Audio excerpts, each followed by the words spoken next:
Hello, and welcome to the new Tales of Optimization and Entrepreneurship. We have today with us Manuel from Tisneria Engineering. His company is doing optimization in transportation, so transportation planning in aviation, railways, but he's also having other projects not involving optimization, but in the same sectors.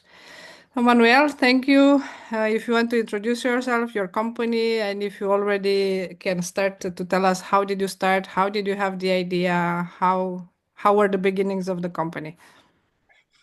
Thank you very much, Christina, for having me in your podcast. I think it's a great idea, and I'm honored for being here. Thank you very much for the invitation.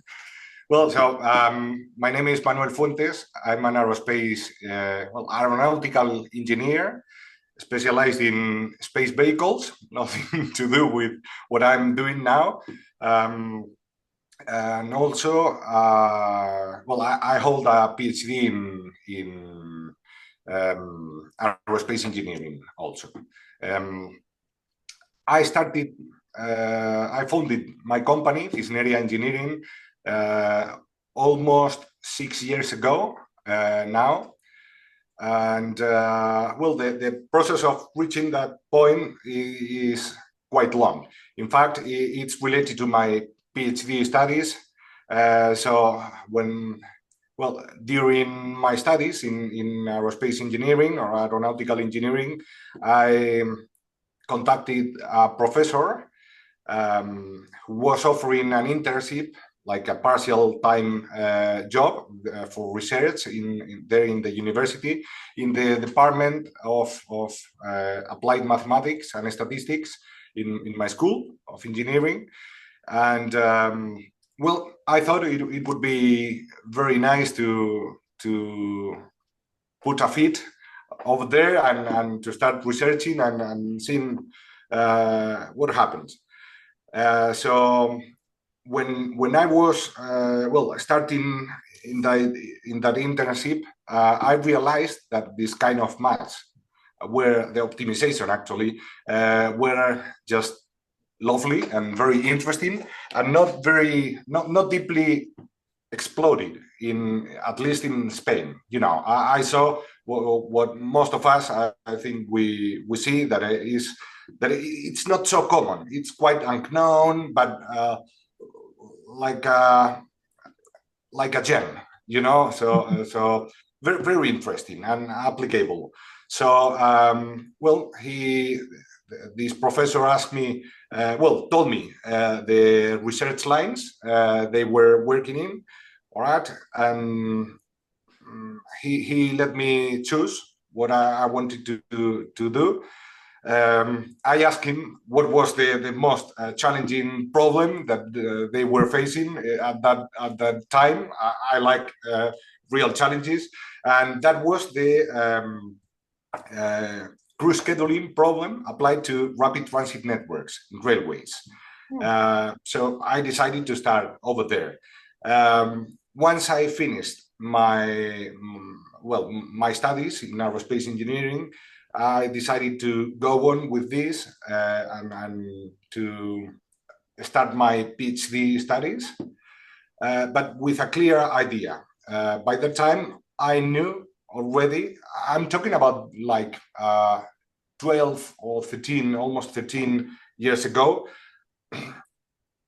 I just had the providence, and I decided that I wanted to go for the PhD with the solely or pure desire of starting up my company. I thought that the research I had been carrying out for the last few years was applicable and would be very useful for the Spanish government when applied to Renfe, the Spanish main and only operator by that time, because it was public. So I decided to go on with the PhD, and it took me several more years until it was the point of finally starting up the company.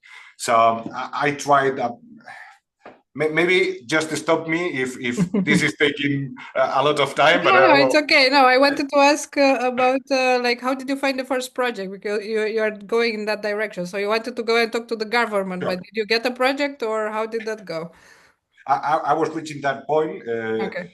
So the thing is that well, during my studies, my PhD studies, I contacted in an event the almost I tackled her down the Spain transport minister by that Oh, time, Ana Pastor. wow. I almost was stopped by the bodyguards, saying what's happening here, and all I wanted was to give her just a short briefing document saying, hey, I'm doing this. This can be applied, and it could be improving the train system in Spain. Of course, nothing happened there. And then I went on with my PhD and decided to face, because it was a PhD in aerospace engineering, to face another problem in a similar way. I mean, about the approach, the mathematical approach, but regarding aircraft, okay, and air transport. So this is how I became, I started researching on the tail assignment problem. I'm talking about 8 years ago about that. And by that time, I knew someone in Vueling Airlines, the Spanish airline. So I told them that I had an idea to apply there. So they paid for a flight for me as a student with one of my supervisors. We went there to Barcelona. We are set in Madrid, based in Madrid, but we flew to Barcelona. We presented the idea, but from the console, like a total geek, Mm. no UI at all. Ah, okay. It was like, okay, very interesting, but go back to the university and go on growing up. Nice to meet you. That was the point there. Okay. Then I just started transforming my model from railways to airplanes. And Mm. at a certain point, I achieved having an internship, a placement in the MIT in Boston Ah. with Cynthia Barnhart, which is a reference in air transport. At least, well, she's a reference. So I needed some data. I had the idea, the model, but I wanted to apply it with real data. So 2 years later, I contacted, after going the first time to Barcelona, I contacted with Welling again, not for selling anything, but for gathering data. But Mm. by that time, the head of innovation and analytics or something like this was a person coming from the university also. And we had some chemical, there was a Connection. spark. Yeah. So she believed in my research, and then they not only provided me with the data I needed for my placement in the MIT, but during my placement there, well, in fact, I was at Dartmouth College by that time, uh, through online meetings and so I managed having Vueling signing a project with my university, the Mm. university where I was teaching by that Okay. time, and that was the very first project that I had, not with my company, but I was a co-principal investigator. So once I finished my placement there, and as soon as I came back to Spain, I said, "Well, I'm doing the whole research. I have won the contract by Mm. myself with my contacts. So now it's the time of starting up my own company." And even before finishing my PhD, I started with this. We split the contract into two. The half remained in the university. It was fair, and the other half came to my company. So that was the starting point. Okay, wow, that's a very good story that you tackled the Ministry of Defense, then you went to Vueling, Crazy. they said no, and then you kept going, basically. You said, no, I believe in my idea.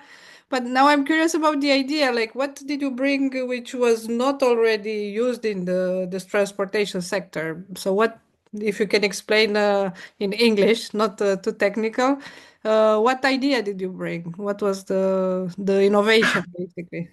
Yeah, basically automatization. I Mm, mean, when you are doing a PhD, of course, you are working in the state of the art. So there are some innovation in transportation. The application of operations research was quite common by the time in big companies, but not all and not mm, everywhere, you know. yeah. And when I started researching for railways, what I did was to ask to a train driver in Spain if I could interview him. Uh, he allowed me to go on a trip with him for 2 hours, and I got just like a notebook. I started to interview and trying to understand everything. And as far as I contacted some people from the planning department, I realized that they were doing every single aspect of the planification in a manual way, Mm. even using big sheets, you know, Okay. Yeah. like A3 or whatever, Like on uh, paper, you mean? They are doing it on paper. in paper, Yeah. exactly, Yeah. which blew my mind. You know, it was like, how Mm. can you do this way? You know, today in this time. So I started researching. There was something already done. Well, many done actually for crew scheduling for railways, but not for this kind of rapid transit networks with high frequencies and a lot of short trips, you know. So, well, what I did was basically to solve that problem, which was challenging due to the high combinatory, and that was my main contribution in that way, being able to solve such a big problem. Afterwards, regarding the air transport, what I did was basically to adapt that model because it was with the proper abstraction, it could be applied even in an easier way to air transport and aircraft because, you know, crews are people, and people usually do not like making extra hours at work. They have unions. The regulations are quite harder. But then I brought that formulation to solve this other problem, the tail assignment problem, which hadn't received a lot of attention by that time in the air transport. So now I'm solving this problem, which consists basically and quickly in allocating. It's all the time the same, you know, allocating resources to tasks or to Yes. needs. So in this case, the resources are just the tails, the particular aircraft, and the tasks are the maintenance tasks, flights, commercial flights, positioning flights, etc. So I solved that problem also, and that's the contribution with a very high level of detail in that case. Yes. Right. And can you tell us a bit about the software? Like, did you build the software? Did you use certain solvers, certain tools? Like, did you build everything from scratch by yourself, or you're using other tools as well, or it's a hybrid of, Yeah, yeah. I started at the very early stages using GAMS. Mm. You know, Yeah.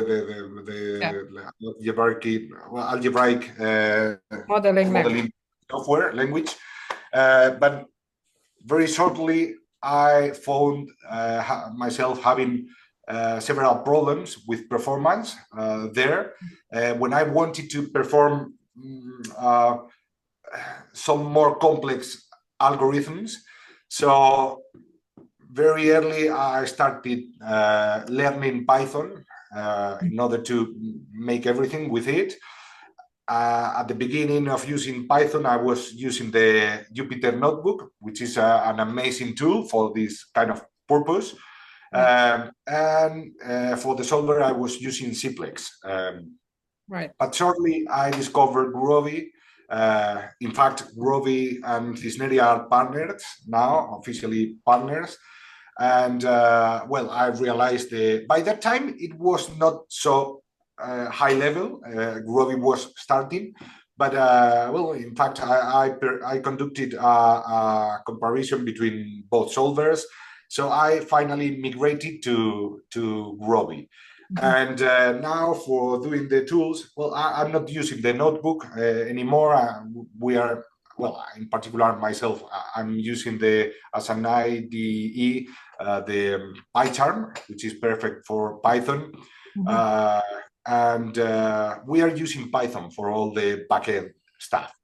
Okay. And what about the UI? Did you make some UI or you're still Yeah. with the backend? For the UI, we are using Angular, actually, which is a framework based in Node JS, I think it's the name. I'm not very familiar with it. I'm not the one doing this currently. I had enough with, with my stuff, but yeah, this is what we are using now. Okay. So how many people are in your company now? So you started 6 years ago, you said. So 6 years ago. how is it Yeah. going? Yeah. How big is Well, the team? we have had a bit of rotation, in particular of two people we were working with us for some time at the very beginning. They are not with us anymore, but currently we have 5 engineers. All of those are former students of me, actually. So I got a good place to recruit, actually, from the university. Now we have five engineers. From time to time, we are offering internships to students just to be preparing for hiring new talent as soon as they finish their studies. Okay. So 5 plus the internships, which are usually 1 or 2, plus 2 or 3 external collaborations with professors of universities or external professionals for certain works. Yeah. Okay. I'm And sorry, Cristina. I tend to talk too much. I No, think. but I mean, I enjoy Why it. not to? It's the conversation is going very nicely.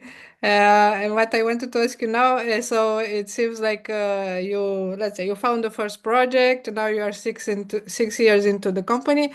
But then what is the biggest challenge or what is the biggest learning that you had to do to keep growing? Because you are quite big already, so 6, 7 people that you're working with. Yeah.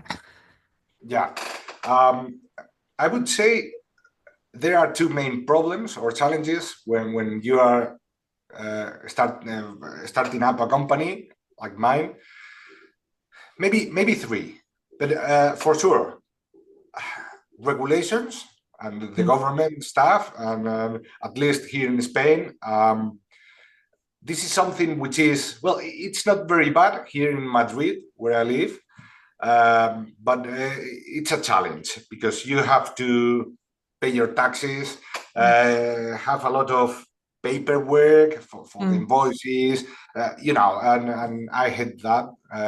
Definitely, it's not my core knowledge. I have a partner which holds a bit of my company, and he's almost like well, from my family, and he's in charge of. He's the CFO of my company, and also he's in charge of all these administration tasks, which is just wonderful for me. But that's certainly a challenge when you are starting. It's quite difficult. Another problem, but this is very specific from this kind of business and of related to transportation and this way. is engaging or gathering or winning clients. Specifically, the air transport is for a good reason. It's very conservative. Okay, and you can imagine being a single geek. As, I was joking about that, but I'm truly a geek. Imagine a young geek, not so much anymore, but by that time, trying to convince big companies that they should be trusting you and your knowledge and your products. It's very difficult. I was very lucky of finding this person in Vueling Airlines, trusting me for conducting just our research at the very beginning. But then you start growing and winning other clients. In particular, we've been working with another airline now for the last 9 months. A new baby, which is Air Nostrum, another Spanish regional airline. And once you have two, other airlines are more open to listen to you. But it's very difficult to break that barrier, that initial barrier. I would say those are the two main challenges. I mentioned before a third one, which could be like also very particular of my case, but when you're starting up based on your very deep technical knowledge, it's a bit difficult because it takes a lot of time to disengage of those technical tasks, coding tasks, modeling tasks, in order to dedicate your time to selling or commercial matters, etc. So it's not something that you can just hire someone and you can just trust. And my engineers are very good, I have to say. For sure, I'm picking the best of my former students, but it's not easy when it's very, I am the one having the models in my head, at least at the beginning. So it takes time. And that's it. Okay. That's all it. Yeah, that sounds like quite enough challenges for a business. But then, because it seems like you said that it's difficult to find clients because companies are conservative, then also selling. So maybe if you're an engineering, you're not engineer, you're not the best at selling. But what keeps you going? What gives you motivation? What gives you energy to continue? I would say kilograms and kilograms of coffee every morning. Jokes apart. Well, for me, first of all, I find I'm in the right place, being my own boss. You owe yourself to your clients for sure, but I'm that kind of person that needs some freedom, well, much freedom actually, for managing my own time and organizing myself. Also, and well, my purpose has been always the same.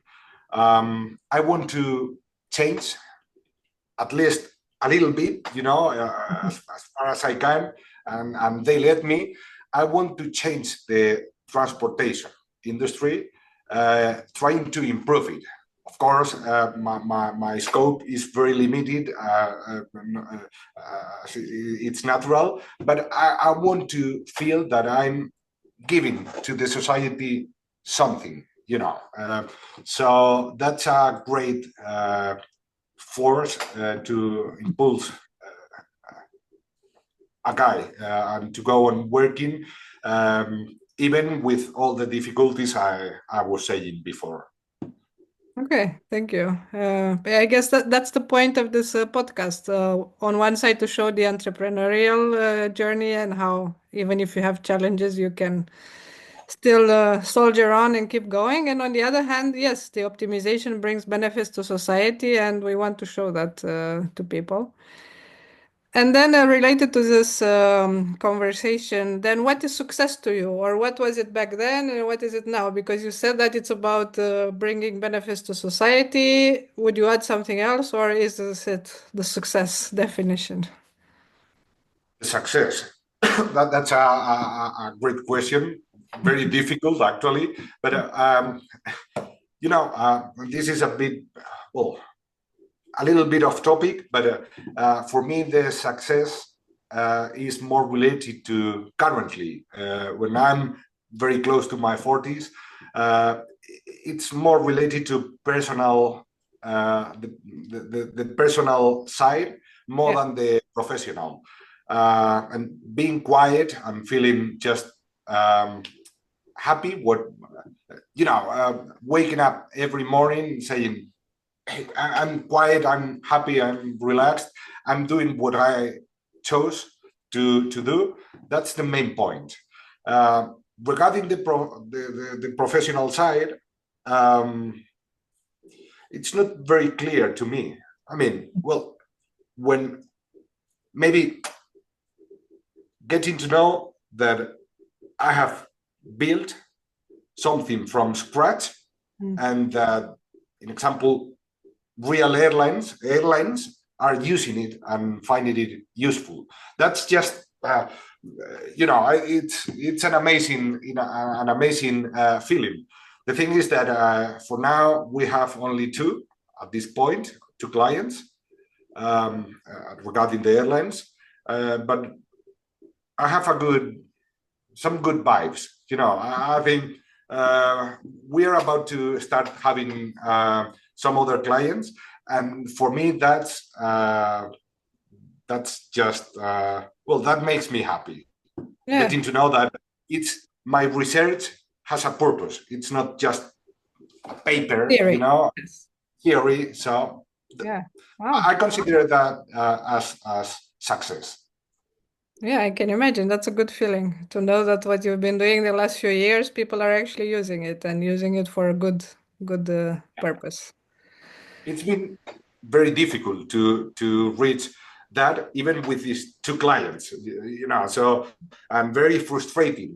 A long way, hard way, but I'm currently satisfied already. It not depends on how big we are or we become.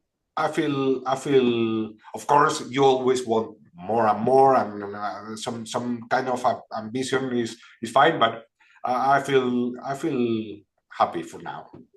Okay, great. Congratulations. It seems like it was quite the journey, no? With difficulties and frustration, but also success and yeah, happy clients, I guess. That's the most important part. Okay, and before we wrap up our discussion, I wanted to first thank you, and second, if you have something you want to share with the audience that I didn't ask, or you feel like, well, this is something I really need to get out there. Something to share, maybe for people thinking in starting up a company or some. Yeah, something that it's like comes from you, who you are. Maybe keep calm and trust yourself. That's a main point. Um, it's important to listen to your environment, Hmm. but just up to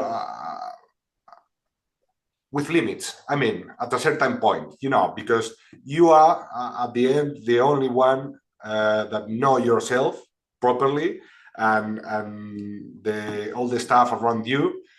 So, example, my parents are, well, former teachers in the high school, so they have a completely different mindset regarding this kind of Entrepreneurship, things. yes. Yeah, and they are quite conservative, but I always want to listen to them for having the feedback. But that's it. I mean, you have to trust yourself. So when you are facing an adventure like this, you have to mentalize. I don't know if that's an English word actually. Is it? Well, Yes. to internalize the idea that you will suffer very much, but that's something which is totally true. But Yes. it's what you are choosing. So keep calm again Yeah. and trust yourself and enjoy all the way. Mm. So that would be. Yes. Yeah. I really like how you said it. In the end, it's your choice, and if it's a success or a failure, at least you chose it and you own it. Yeah. It's not somebody else who told you to do it, and then you say, "Oh, why did I do it? Because somebody told me." Exactly. Yeah. It's taking the responsibility of your life is just Mm. wonderful. Yes.